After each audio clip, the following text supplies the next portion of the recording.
Bless you all. It's lovely being with you again this morning, and I feel like I've been fed this morning and ministered to as well. Thank you for that word, which I think is a word in season. We're talking about personal worship. This is number 2, as Paul said. I'm awful at following instructions, as most men are. We don't read those things, all right, and then we try to figure it out ourselves. I have a friend who's a doctor, and he says that he thinks that when the first man was born, he was held up by the heels and slapped on the bottom and said, "Never ask for directions." So, and it's just passed down through the generations. You know those arguments from your wife says, "Just ask somebody." No, we'll find it. We're the boys. We're gonna do it our way. So, but there we go. I'm going to open the Word and we'll talk a little bit about Moses this morning, who's one of my favorite characters in the Bible. And then at the end, I'm going to give you a little bit of practical work, and I'm going to give you some homework. Is that all right? So, and I'll leave it up to Paul to mark it at the end. So,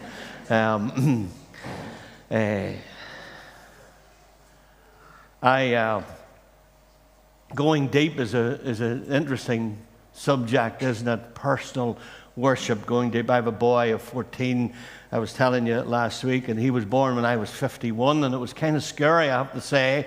Thought I'd all that behind me and all that done, and then the Lord had something else planned. And but we were on holidays when he was just a wee boy, and we were on holidays together. We were in Spain, and we'd bought these diving rods. I'm sure you know what they're like, and they're sort of leaded at the bottom, and there's 4 in a pack, and they're different colors, and you fire them into the pool, and you dive to get them. And of course, we were doing this and diving in to get the diving rods. It was great fun, but two of the 4 had slipped down into the deep end, and he couldn't get them. He kept trying to go down, and I said, "Son, I'll go in. I'll definitely go to the bottom, and I'll get them, no problem." And he says, "No, Dad, I want to get them." And I said, "Well, okay, I'll help you get them." I said, "Here, we're going to do." I said, "Will you bob up and down till I count to 3, and on the count of 3, I'm going to help you go down." Just as every good dad would do.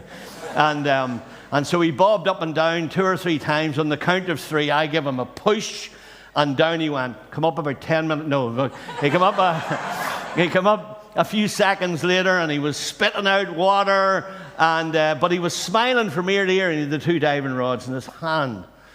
And you probably get where I'm going with this. Sometimes God has to assist us to go to the places we need to go. God has to assist us to take us to that place sometimes of darkness. Now, I just back out a month off. I've never done that before in 30 years, probably 40 plus years of ministry, but 30 years of pastoring. I'd never taken that amount of time off. But the reason I took it off was in December. December was a black month for us in Emmanuel. I lost one of my long-term mums in church. She was a special lady to me, and she went home to be with the Lord. She was a most incredible lady. And but one of the other things that happened to me, I had a special friend who fell off a horse 18 years ago and broke his neck. And he was paralyzed from the neck down. And this happened when he was a young man. And so he's been in a wheelchair, and he could move. He got movement of his arms after several years, but no movement of the hands or anything. But Rodney was a great friend of mine, and because I'd been with him through all of that sickness, this literally just happened about 3-4 months before my wife died back in 2006. Rodney was about November 2005. Jill died in March of 2006. And so there was a sort of a really special bond between us, and I'd always felt that Rodney was going to be healed. I'd heard words from the Lord that Rodney was going to walk into healing, and I went as far as to believe that I'd felt God say to me that when Rodney stepped out of that wheelchair, it would break something for us. It would be the start of an outbreak of healing and revival. Rodney took COVID at the beginning of December, and literally the 3 weeks at the end of November, I watched him die. It was the most awful 3 weeks. I spent every day in the hospital, sometimes twice a day, and Rodney just died the day after Boxing Day. And so Christmas Day and Boxing Day, I was in the hospital. We buried him on the day before New Year's Eve. I was off New Year's Day, and I slipped back into work in January, and I was busted. And I was busted more than just emotionally. I was busted physically, and I was busted spiritually. And I felt, God, I thought I'd got this right. Really thought I'd heard you right. I worked through January. I worked through February. And then I said to the elders, I said, guys, this thing on my shoulders is not functioning at the minute. And this heart's not in the right place. I'm dry. I feel like I'm pulling old sermons out of the hat and trying to jizz them up a bit. I just feel I've no life. I just need to take some time out. And God took me to a dark place. And it was a place that I knew I needed to go and find him. It was a place that I knew I needed to go out of all the buzz and all the voices and come face to face with him. And that's what I did. Now, you're waiting to hear, did I get all the right answers? Well, the answer is no. I didn't get the right answers, but I got something better than the answers. I got him. That's what Job got. Job had all of these questions, and then after all the chapters of Job, God turns up in chapter 38 and then poses Job a whole list of new questions. Where were you whenever I created the heavens and the earth? Where were you? How, and it was all of this. And then, of course, Job could say, before I just heard about you, now I've seen you, now I know who you are. So we're going to go deep, all right? We're going to go deep this morning. I'm going to read a couple of verses in Exodus chapter 3. You're going to read verses 1 to 6. I have them on the screen. Let's read. Now Moses was tending the flock of Jethro, his father-in-law, the priest of Midian, where he led the flock to the far side of the wilderness, and came to Horeb, the mountain of God. And there the angel of the Lord appeared to him in flames of fire from within a bush. Moses saw that though the bush was on fire, it did not burn up. So Moses thought, I will go over and see this strange sight, why the bush does not burn up. When the Lord saw that he had gone over to look, God called to him from within the bush. We're going to talk about that. That's very interesting. Moses, Moses. And Moses said, Here I am. Do not come any closer, God said. Take off your sandals, for the place you are standing on is holy ground. Then he said, I am the God of your father, the God of Abram, and the God of Isaac, and the God of Jacob. At this, I can't drop my Bible, sorry. At this, let me see where I'm at. Moses hid his face because he was afraid to look at God. Now, God always honors the public reading of his word, and today is no different. Let's pray. Father, thank you for your word. Thank you for the power of it and the truth of it. Speak, Lord, today. Your sons and your daughters are listening in Jesus' name. Now, at this point in the story of Moses' story, things are really good for him. It's really, really good. And but before we look at the triumph of chapter 3, we need to look at the tragedy of chapter 2. In chapter 2, he had long since realized he had more in common with the slave in the field than with his family in the palace. And so, it was more than just the color of his skin. It was a heart thing. There was something in his heart for his people. He sees the injustices of what he now reckons to be his people. He has a passion in his heart for justice to them. And one day he sees an Egyptian taskmaster being merciless with one of his people, and he jumps into the middle of the conflict, and he ends up murdering the guy. He buries the body in the sand, and next day he sees two Hebrews fight, and he thinks he'll do the same, and he jumps into the middle of that conflict, and they speak with sarcasm. They say, oh, so you're going to kill us like you killed the Egyptian yesterday. And so Moses runs and hides. It's what most of us do, isn't it, when we make a mistake? We run and hide. And I think God would say to you this morning that if you're struggling like I was struggling at the beginning of the year, after being a Christian, I got saved when I was 6. I'm 65, so do the maths. I've been involved in Christian ministry of some shape or form from I was in my teens. And so I'm telling you, I was struggling big style at the beginning of this year. And you've got to figure out, where do you go when you're in trouble like that? Where do you go when you make a mistake? And I think God would say to you this morning, if you're going to wrestle with God, make sure you wrestle with Him, and make sure you don't wrestle with God without Him. Now, I know that mightn't be good English, but it's good preaching, all right? Okay? If you're going to wrestle with God, you need to make sure you wrestle with Him, because most people, when they make a mistake, they wrestle with God without God. They wrestle and they talk about God behind His back. And God said, if you're going to wrestle with me, the best place to wrestle with me is with me. And so this is what's happening. So he goes to Midian when failure mocks him, when there's a huge temptation to run and hide. It's a big question for us today. What do we do? He goes to Midian. He's a fugitive with all of Egypt wanting him dead. He feels all is lost. He feels his life is over. And it's just then he is brought into Jethro's family. He's given a new life. He's given a job. He gets a wife. He has a family. He's given a brand new start. This couldn't be better. And but maybe today you're in a season of hiding. Maybe you're here and you're in a season of hiding. Or maybe you've tuned in today and you're about to throw in the towel. Maybe you know that you're wrestling with God without God. Maybe that's you today. And God has sent this little bald man from County Armagh to tell you that if you've got breath in your body, then you've still got destiny in your soul. If you've got breath in your body, you've still got destiny in your soul. And God is here today to tell you that you are called for more. That's what I want to talk about. It's on the screen, Ezra, there.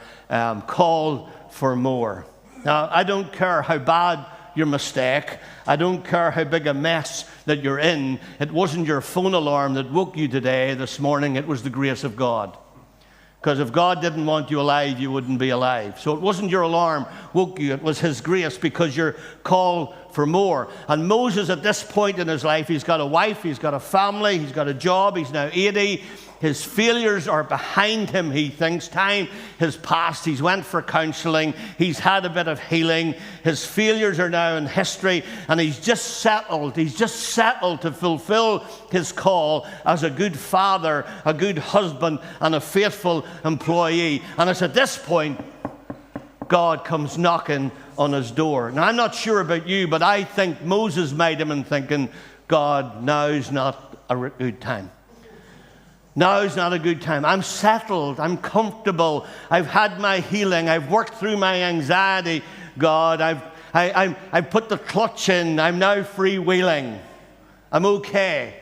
Head down to Pastor Paul's house. He could do with a call from you. But I'm fine, thank you. I'm fine. If you'd have come a few years ago, God, if you'd come a few years ago when I was busted and disgusted, that would have been okay. But this isn't the best time. You see, I've got news for you today. Jesus comes and calls you to more, not just from failure, but from comfort. Not just from failure, but from comfort. All right?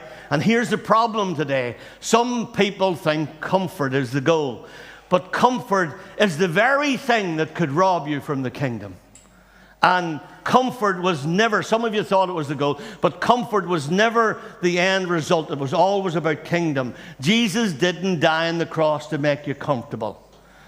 People say to me sometimes, but it's all right to be happy. Well, that's okay. But Jesus didn't actually die to make you happy. He died to redeem you. He died to build His kingdom, that one day you would be forever with the Lord. So comfort is never the end result. It's not about your comfort, it's about His kingdom. And for all in the room who think it's past their day, and I know I spoke to you a couple of weeks ago, but for all, I'm being really careful here, all the 65 plus, because that puts me in the lower group. By a hair's breadth. All right, by a hair's breadth. So, but in all seriousness, you have the most wisdom of everybody else in the room. Why would you leave it to us younger ones who are still trying to figure this out? Yeah, we need your voice more than ever. Right now, older ones, you are called for more. more of His grace, more of His love, more of His Spirit, more of His kingdom, you're called for more. Now, I'm a brethren boy, and I was taught in the brethren that you need points, all right? You need points. So I have 3 points, all right? You always read the Bible before you preach. That's what they taught us. And then you need 2 or 3 good points, all right? And you need a good start story, and you need a good end, and you need to keep them as close as you can. That's all right? So, first point is, don't let comfort distract you. Don't let comfort distract you. Moses runs away. Before, this time he doesn't. He's interested. Moses says, I will turn aside and see this great sight. And I'll talk about this more in a moment or two. But here's what I've learned over my experience is God's good at getting your attention. God is good at getting people's attention. So be careful you don't miss it, all right? The eternal God of heaven wants to take you deeper than you've ever gone before. So don't be distracted by anything, either trial or comfort, by the anxiety of your job, by the pressure of your family, or by the comfort of your present life, whatever it is. One of the saddest things in my 30 years of pastoring is praying for people through lean periods to watch them, whenever things go well, walk away from God. And I've seen it dozens of times. Prayed someone through a really lean period and watched their faith grow dull and cold when prosperity comes their way. Don't miss the invitation to the great just because you settle for good. All right? And don't miss the more of God, even though good, that may have no eternal significance. All right? Second point, there we go, we're going well, just 3 of them. Second point is to examine what's in between. Examine what's in between. Now, this bush is burning, it's not being consumed, and to beat all that is talking. Pretty interesting, all right? And God is speaking through this fire, and He's firstly calling Moses by name. The eternal God knows your name. And if you don't believe that, open the book of Romans in the New Testament. It's just go to the New Testament and take right, and you'll come on Romans. And go to the last chapter, chapter 16, and you'll find, I think it's around 28 or 30 unknown names that you'll probably read nowhere else in the Bible, that God just wanted to make sure by the Holy Spirit He would encourage these people. It's pretty interesting. So God knows your name. But then He says a strange thing. He says, do not come near, take off the sandals from your feet, for the place you're standing is holy ground. Now remember, Moses is a shepherd. I have 2 shepherds in my flock at home. That was good, 2 shepherds in my flock at home. Sorry. And one of them says to me all the time, he says, Phil, you can't be a shepherd and look after sheep and not get their byproduct on your shoes. Now, that's the polite way of saying it. He didn't say it just as polite as that. All right? He is a farmer. So remember, Moses is a shepherd. He has dirt on his shoes, and God doesn't want the dirt of his past to hinder the destiny of his future. All right? God is saying, remove the things that lie between your flesh and my sovereign power. Remove the things that lie between your flesh and my sovereign power. And can I be so bold today, and I've done this in my own place of worship, but can I be so bold today to talk to the volunteers today, people who volunteer? Please let's not get too familiar with the place you serve. We can get so used to a place, you see, and we walk in without taking our shoes off.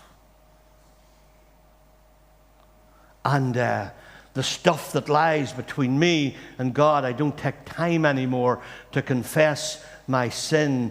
If you're going to be called for more, and I believe you are, you're going to need to take your shoes off. You're going to need to examine what's lying between, all right? God doesn't want the dirt to get trapped between you and Him. One of the things that we do in marriage counseling is when a couple come in, we start to figure out what lies in the space between. And what way we do this sometimes is with a cushion. And we put a cushion between the 2 of them, and we say, look, there's something between you. I'm not dead sure what it is, but what we need to do is we need to take it out from between you and set it in front of you so we can talk about it. That's what God's calling you to today. He doesn't want the dirt to get trapped between you and him, whether it's unforgiveness, whether it's addiction, whether it's arrogance or self-righteousness, failure to seek him first. You've left your shoes on too long. And the tenderness between the feeling between you and God has grown hard. You just can't feel him anymore. For you need to take time out with him. You used to sorrow over your weakness. You used to sorrow over your sin and your failure, but not anymore. You need to take your shoes off. You need to take your shoes off. God wasn't saying, don't come near. He was saying, don't come near as you are. He's saying, Moses, I need you to feel who I am. Because not many days hence, you're going to stand before the greatest person on earth at this moment in time. His name is Pharaoh, and he's going to be big and scary. And I need you to make sure you don't run like you did the last time. And that's why this encounter with me is really important. I need you to remember this moment. I need you to remember who I am. I need you to remember that I have all power. I need you to remember who this God is. There's a great story in Diane Disney's book. Diane Disney was a daughter of the famous Walt Disney, and she tells in her book of when she went her first day in primary school, and she was just 4 or 5, and they were going around the class giving their names, and so they were going around, and when it came to Diane Disney, the teacher said, and what's your name? And she says, my name's Diane Disney. And everybody in the room, all the other kids started to clap and laugh, and Diane Disney started to cry. And the teacher says, what's wrong, Pat? Why are you crying? He says, they're all making fun of me. I just said my name, Diane Disney, and they're all making fun of me. And the teacher said, well, they're not making fun of you, love. It's because of who your dad is. You know your dad. And she goes, what's your dad's name? And she says, my dad's Walter Disney. And the teacher goes, yeah, Walter Disney. Walt Disney, the creator of Disneyland, Disney World. And Diane says that was the first time she correlated the two. The first time she realized that her just normal dad, Walter Disney, was the famous Walt Disney. And she said this in her book. She said for months she would walk around in awe of who her dad was. Well, I'm here to tell you that your father didn't create Disneyland. He created all the lands. Psalm 24, the earth is the Lord's and the fullness thereof, the world and they that dwell therein. He's the Alpha and the Omega. He's the beginning and the end. He's the first and the last. He's a good, good Father. He's a healing Father, Anne. He's a healing Father. He's a saving Father. And you say, well, you don't know what I'm going through. Well, I'm not here to minimize your problem. I'm here to maximize your God. I sailed a sandbarge in Loch Ness for many years. I've done loads of things, but I sailed a sandbarge. There's 200 fishing licenses on Loch Ness. So we would leave the shores around 4:30, 4:45 in the morning. And so you lived on binoculars. You lived on them. You were watching all the time because you didn't want to run over somebody. You're going on a 500-ton sandbarge to a little fishing boat. So I was in. Anybody know what binoculars do? Anybody know what binoculars do?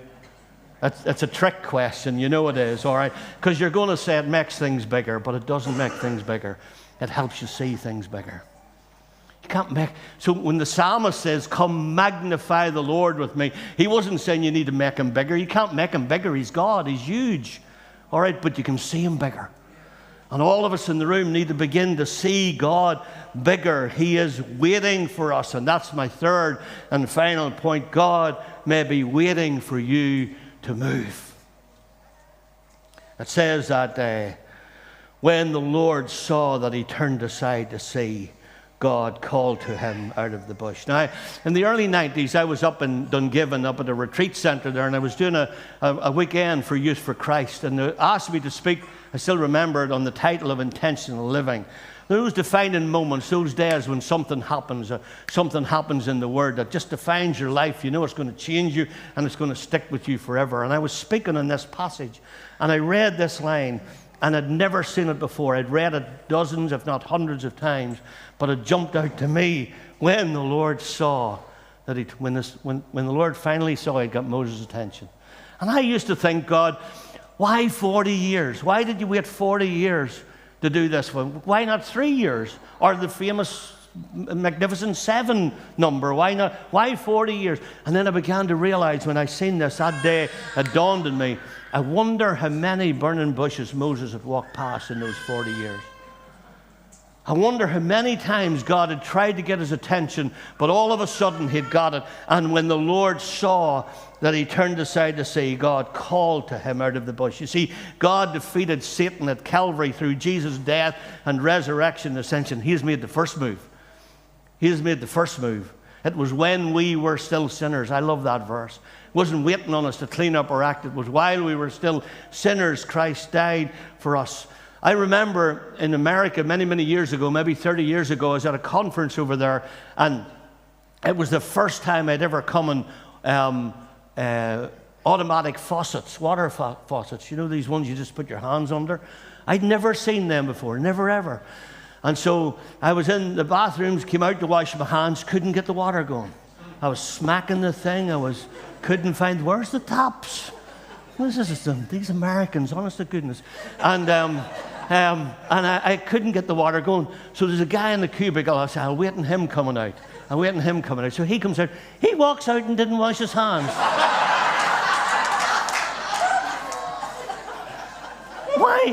Why would you do that?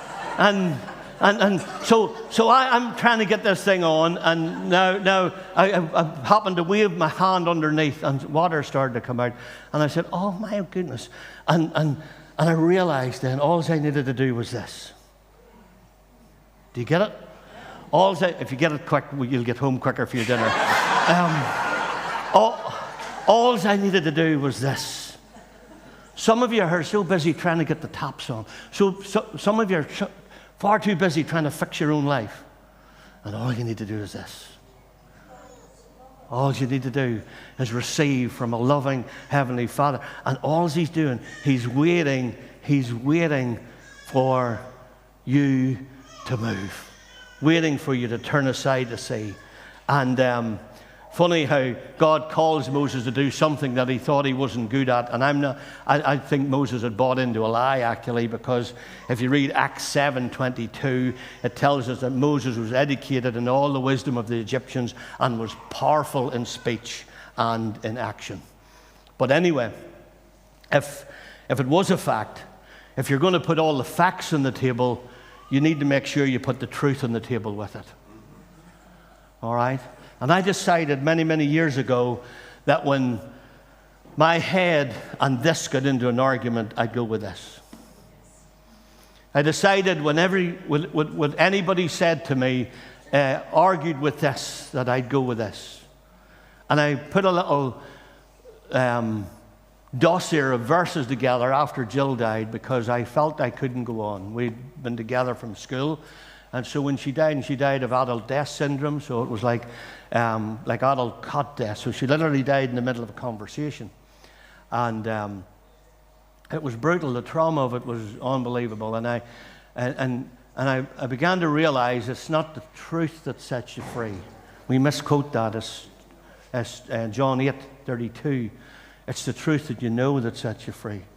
It's the knowledge of it. So if it's not in here and in here, it's of no value. It's just leather and paper. If it's not in your heart and not in your mind.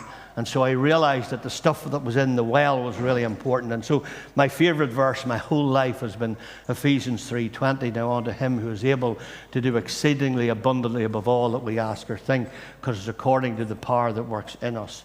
And I've loved that verse. And so I decided I'd put a little fact and truth list together in those dark days. And I would constantly go over these. I would say the fact might be that I might not be able, but the truth is he is able.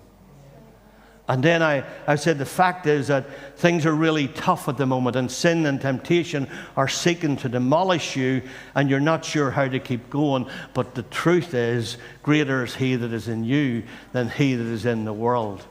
You see, the fact is, I'm not sure I can do this on my own, but the truth is, you can do all things through Christ who gives you the strength. The fact is, you're tired and you don't feel like praising God. This is where I was a few months ago. But the truth is, I will bless the Lord at all times, and his praise shall continually be on my lips. The fact is, the enemy may be inflicting serious injury on you, but the truth is, no weapon formed against you shall prosper. Powerful, isn't it? The fact is, you might feel burned out and a bit weary today, but the truth is that they that wait upon the Lord shall renew their strength, and they'll rise up with wings as eagles, and they will run and not be weary, and they'll walk and not faint. The fact is, I've been crying myself to sleep at night, but the truth is, weeping may endure for a night, but joy comes in the morning. The fact might be that coronavirus and tsunamis and wars and rumors of wars may be sweeping across the globe, creating havoc and dismay, but the truth is, the earth is the Lord's and the fullness thereof. The King is still on the throne, my friends. Life is for real. Tough times will come our way. Loved ones will die. But listen, eternity is real. Heaven is waiting. And it's a never-ending eternity of awesomeness. And we're all going there anyway. It's pretty cool, isn't it? And here's the beauty. Here's the beauty about it. Here's the thing about it. Paul would put it this way. It's on the screen. Paul in the New Testament would say, eye has not seen, nor ear heard, nor entered into the heart of man the things that God has prepared for those who love him.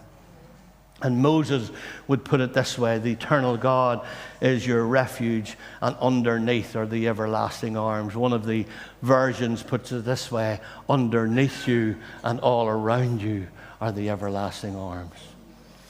I might have told you this story up at the castle, but when my boy, when Daniel was small, on bin night, he used to say, Dad, what are you going to do? And I said, I'm going to put the bins out, son. And he would say, can I help you put the bins out? You know that moment as a really good dad, and you go, oh, this should only take 2 minutes, and this is going to be long. And you, okay, son, come on. And so what we would do, I would drop the bin down, and he would stand in between me, and he would grab the handles in front of me, and I would grab the handles around him, and together we'd wheel the bin to the gate. And he loved that. He thought he was wheeling the bin, but he wasn't wheeling the bin. He thought he was carrying the bin, but he wasn't carrying the bin, because around him was a stronger set of arms. And for all of you who came up for prayer this morning, I want to say to you that underneath you and all around you are a stronger set of arms, and nothing, according to Romans 8, can separate you from that love of God. Not even death, nor life, nor heaven, nor hell, nor angels, or demons. Nothing can separate you from the love of God that is in Christ Jesus. Now, I said to you that I'd finish with a little bit of a practical thing, and I've got some copies of this. We'll put it on the screen. I have it on the next slide. Now, this is really important, all right, because if you're going to get into personal worship, and personal worship is really important, all right. Now, about 2 years ago, where this quadrant came from, about 2 to 3 years ago, we were chatting in church, in our church, about what discipleship is. And so we did this sort of survey, and we went to all our elders and we said, what is discipleship? Well, discipleship is trusting Jesus as your Savior. We went to our staff. We asked, what is discipleship? And everybody gave us a different answer. Now, all their answers were right. All their answers were right. Now, I have a little copy of about 70 copies of this, if somebody like me likes to doodle, to write on it. And so what we did is we coined a little phrase in the manual that we say discipleship is following Jesus in all of life. So we began to teach what it meant to follow Jesus in all of life, how to follow Jesus in my marriage, how to follow Jesus in the handling of my finances, how to handle Jesus in the raising of my kids, how to follow Jesus when crisis and tragedy comes your way. All of those things. And so we began to realize that discipleship, personal devotion, and personal worship affects every part of your life. And these four quadrants, I think, define what's going on in your life. And what you will find if you start to fill these in, unless these boxes all have some kind of continuity. So if for instance, in your mission and work, that box is full and your prayer and abiding is almost empty, then it's out of sync. Like if you're, like I say sometimes, you know, I know loads of people who really need to go up the mountain and spend time with God. But I actually know loads of people, it would be a really good idea if they'd come down. You know, it'd be really good if they'd come down someday and do something.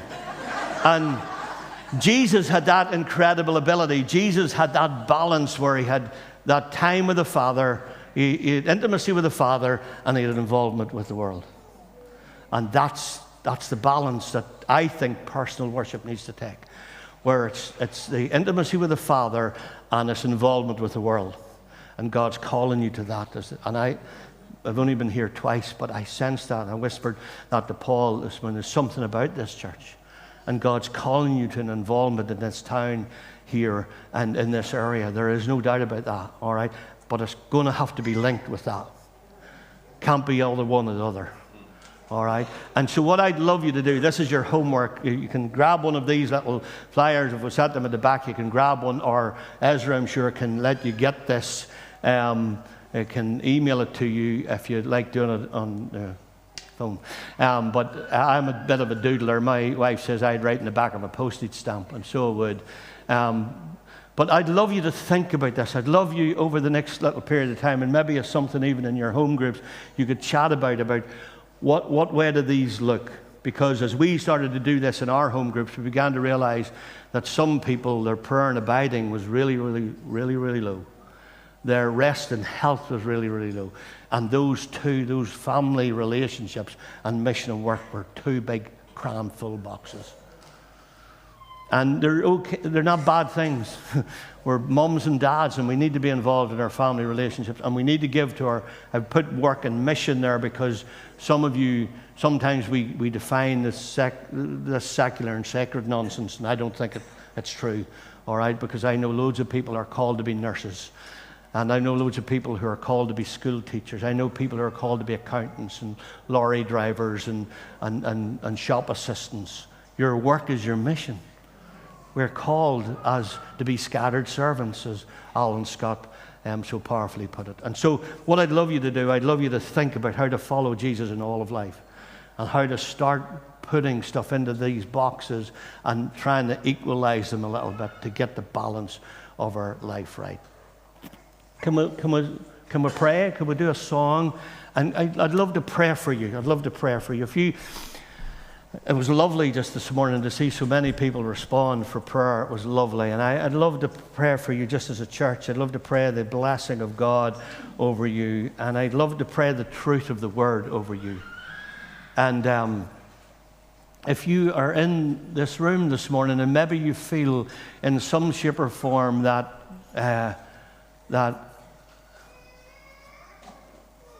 your personal devotion has just been attacked.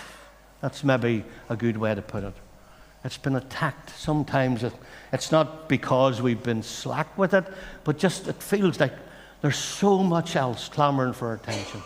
There's so many other voices, so many other things, and it feels like that's been hard work for you. And you're feeling this morning, I'd love to follow Jesus in all of life. Let's bow our heads and let's pray about that.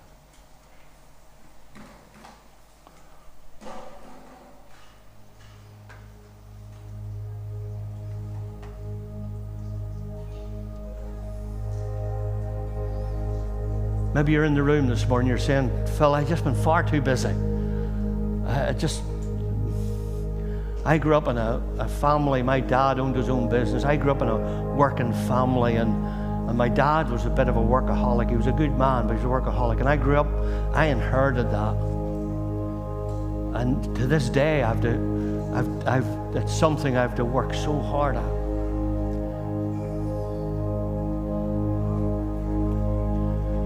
And for some of us, it's just stuff crams in, and then the personal devotion in all of these areas gets pushed to a minimum. If that's you, just our heads are bowed, and I'm going to get everybody to stand in a moment, but just if that's you and you'd love me just to pray, I'm not going to embarrass you, I'm not going to bring you to the front, but I'd love you just to stand your feet, just to say, Phil, this is an area that I need to work in. That just busyness just swamps my life, and the pressure of family and the pressure of work and just this.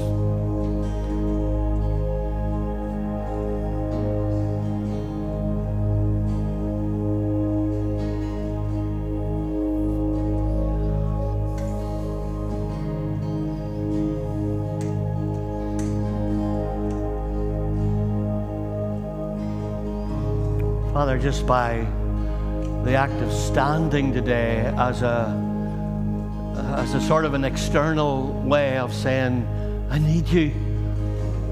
I've been too busy trying to turn the water taps on myself.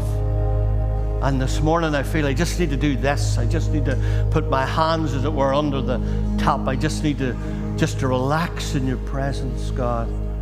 Forgive me just for trying to fix it on my own. Forgive me, God, for the times that I've wrestled with you without you. Forgive me for the times that I've tried to sort it by going the wrong direction. Help me to be like Jacob this morning, to cross that river into a lonely place with you and to say, I'm going to wrestle this out with you, and I'm not going to let you go until you bless me. You know, the name Jacob means deceiver, and there's a great verse in Genesis 28 that says whenever he deceived his father and he was on the run and he rested at Bethel, there's a little verse that says the sun set, and as the sun set he took a stone to put it down for his pillow, and he saw the dream of the ladder reaching to heaven. And then you go to Genesis 32, God takes him across the river Jabbok and he wrestles with him all night, and then he touches the hollow of his thigh and he changes his name to Israel, one who has wrestled with God and has prevailed. What an amazing name. And there's a little verse there in Genesis 32, he says, and the sun rose.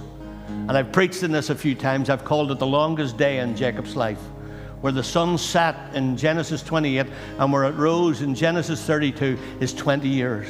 It took 20 years for God to take Jacob, that old deceiver, turn the taps on, fix it myself, do everything myself. It took 20 years to change him. And not only did it change him, because this is a story for another day. If you read the story, you'll find Esau's coming towards him with 600 men. Esau's coming to wipe him out. Esau's coming to kill him. And whatever happened that night with Jacob on that wrestling match changed not only him, but it changed his whole family. So God, I pray for these people. I pray that as they wrestle with this, as they even look at this quadrant, Lord, that they will be able to put you in the place. Seek first the kingdom of God and his right ways, and then all these things will be added on. Let's everybody stand now, can we? So God, I just pray a blessing of this.